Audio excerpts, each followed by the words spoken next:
Ladies and gentlemen, a news just broke out that a Singaporean used $300,000, that is a mortgage from his executive condominium, and buy a Malaysian condo, but the Malaysian condo was never completed for many, many years.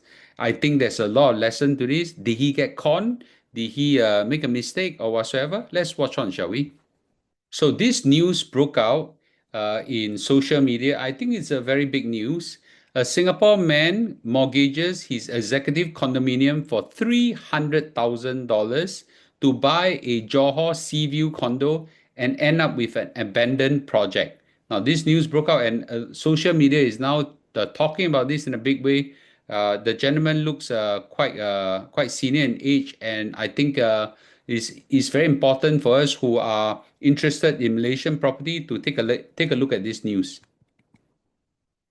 So meet Coach Penguin. He's actually a swimming coach or veteran swimming coach, and his name is Mr. Chu. He mortgaged his Sengkang executive condominium and cashed out $300,000. Bought a Johor condominium in 2016. That's almost 10 years ago. And after that, the condo was never completed. So 2016, he purchased a condo about Singapore dollars 300,000 for a dual key sea view condo. Dual key, I think basically it means that there is one unit, but you can dual key like open up to two units. So I think it's good for renting out, okay, and it's also good for maybe parents to stay with their children that have some privacy. Well, 2018 was the promised completion. So suppose it's 2 years completed, and the original date passed, it never delivered. Okay, and then it just go on, go on. Then COVID came, endless excuses from the developer, and it's just never delivered. And up till now, 2025, so almost 10 years already, the project is officially declared dead, right? Poor Coach Penguin right now just say that right now I just want my keys. I'm not sure he will ever get his keys. Okay, I'm not so sure. So the location seems like a nice one. It's near Permas Jaya seaside. Is a high floor unit, supposed to face the sea, and he was promised 5,000 ringgit rental yield, and that's pretty high, 5,000 ringgit.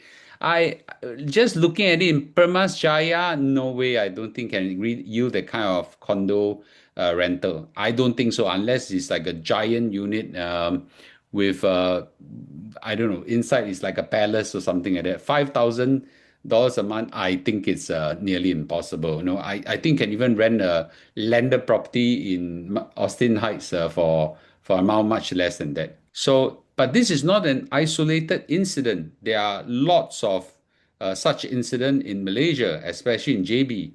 We have Forest City, the $100 billion mega project that many people deem that is now a ghost town. We've got Danga Bay, some issues there as well. Buyers are suing for late delivery and defects, and other condo projects and things like that, right? Quite a lot of them. And so it's a systemic risk with condo projects in Malaysia being not completed. So, it's very painful to hear this kind of story. So I have a few lessons I want to share with everybody. Lesson number one: never buy uncompleted Malaysian project. All right, because non-delivery is a risk. Okay, even it's a 1% risk, 2% risk, 3% risk, you don't need to take that risk at all, right?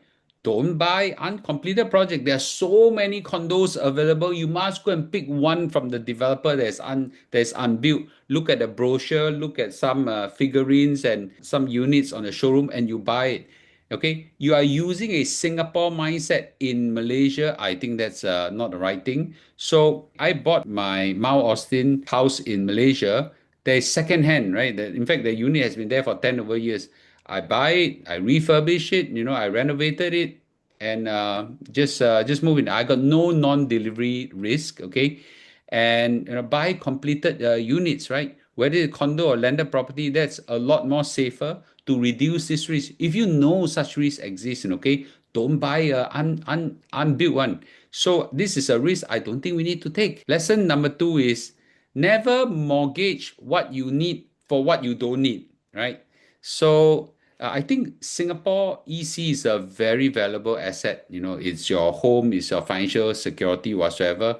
And I think, I don't know the case in Coach Penguin, but a Johor condo, I think it's most of the case it's a holiday luxury, house or something like that. It's nice to have. I don't think it's essential. Okay, for most people, I think most people would like to stay in both Singapore and Malaysia. I don't know the case of Coach Penguin, and I don't know him at all.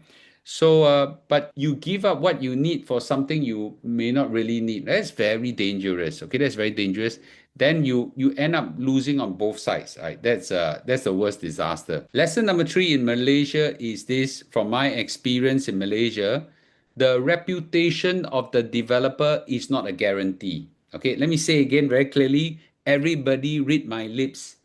The reputation of the developer is not a guarantee, because I've seen developers develop one set of project really very well and another one develop poorly. Now, most of case, at least the one I saw, they develop it and hand over keys, but the one side it was very well done, the other side was badly done. I've seen that before. That's largely because this the key developer, they sub out to sub developers or sub construction company to do it, and if they pass on to some other companies that their skillsmanship and their reputation is not so good, and so on, right? You can't guarantee, right? So this is something you cannot blindly trust based on track record. Okay, don't freaking use Singapore mindset and bring that overseas, and assume that other countries work the same. The next lesson is, one is gone. Legal recourse can forget it. Yeah. Illegal recourse can forget. Once it's gone, it's gone. Most of the case. Okay. Once you already paid, the company goes down. What can you do? What can you do? And there's nothing. Cross-border lawsuits are very weak, high cost, and there's no protection. I'm not even sure going to their MPs like that will help. Think about it. There are politicians there take care of their residents, and I'm not even sure they are powerful enough to do anything. Let alone, they try to do something for Singaporean. I think fat hope. I personally think it's fat hope. So another lesson I want to share everybody is that, why do you need to buy?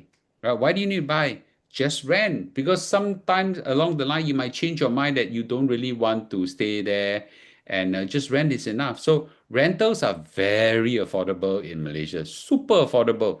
Despite high property prices, I think the rental is still very flat. Okay, now there's so many condos coming up, like insane amount of condominiums coming up. Okay, just rent. Prices are very cheap. If you want something that is very short term, take the hotels, take Airbnb. They are fine. While waiting for my house to be completed, I stayed in hotels for almost a year. Okay, I find that hotels are very affordable and very nice. You can get one for 50 Singapore, one room for 50 Singapore dollar a night, 3 star, very comfortable. Okay, and environment is actually quite nice, right? So I think there is no need to buy. Okay, if your time horizon is not forever. The next thing I want to say, that is the most important of all my advice, is Singaporeans, don't bring your Singapore mindset overseas. Don't assume that, oh, in Singapore it's like that, overseas must be like that, right? No countries in Singapore, no countries in the world operate like Singapore. I will just tell you this. There's no country, in my opinion, they are almost as safe as Singapore. Okay, maybe arguably maybe Japan. Okay, um, maybe Switzerland. I cannot think of another place that's as safe as Singapore.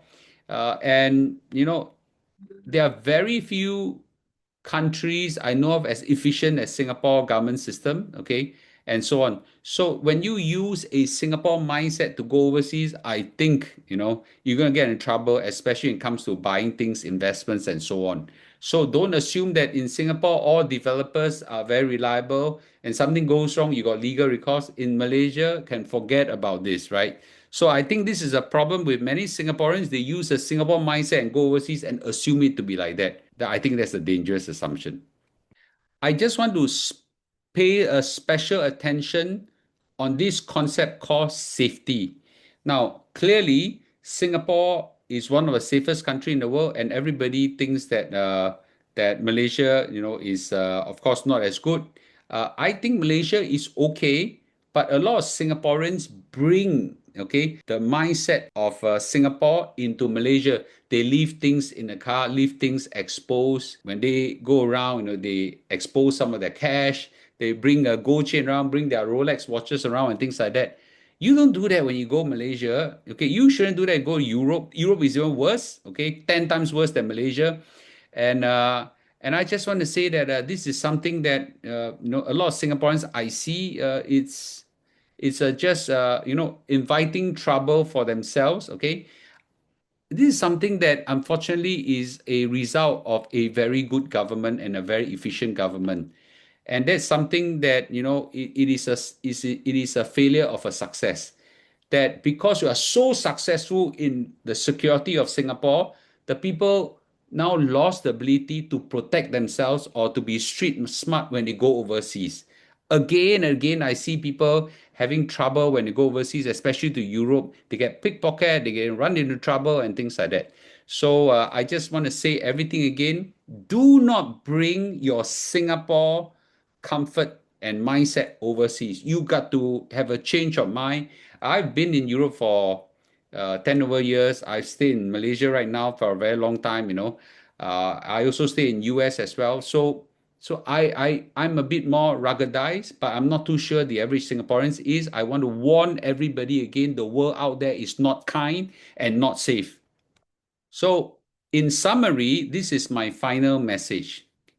Protect your wealth. Protect your wealth. I know this is hindsight is perfect sight, and there's a Chinese saying called 事后诸葛亮, which means that only after the whole thing is over, then you think yourself all the hindsight wisdom. Well, I would just say this in Johor, I think there is some risk in property purchase and property investment. Right, the easiest way is to just do what I did. Right, don't take unnecessary risks.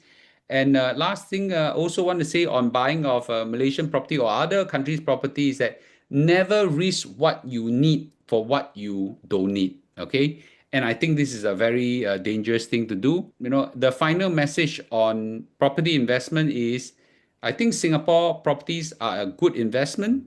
I believe that, despite what some people might think that I'm against property, I'm not. Okay, but I'm not too sure for overseas, right? Buy a Malaysia house not for investment. It's not going to give you returns, okay? It's not going to give you anything like appreciation like Singapore, or any rentals that are going to give you a decent rental like what Singapore can give you. But if you really want to buy for pleasure, buy for fun, okay? And I think Singapore should remain your safest wealth base, okay? Don't gamble away your financial future. Let me know your thoughts, okay? In the comments below. I'll see you tonight, hopefully, for a live stream. Bye bye.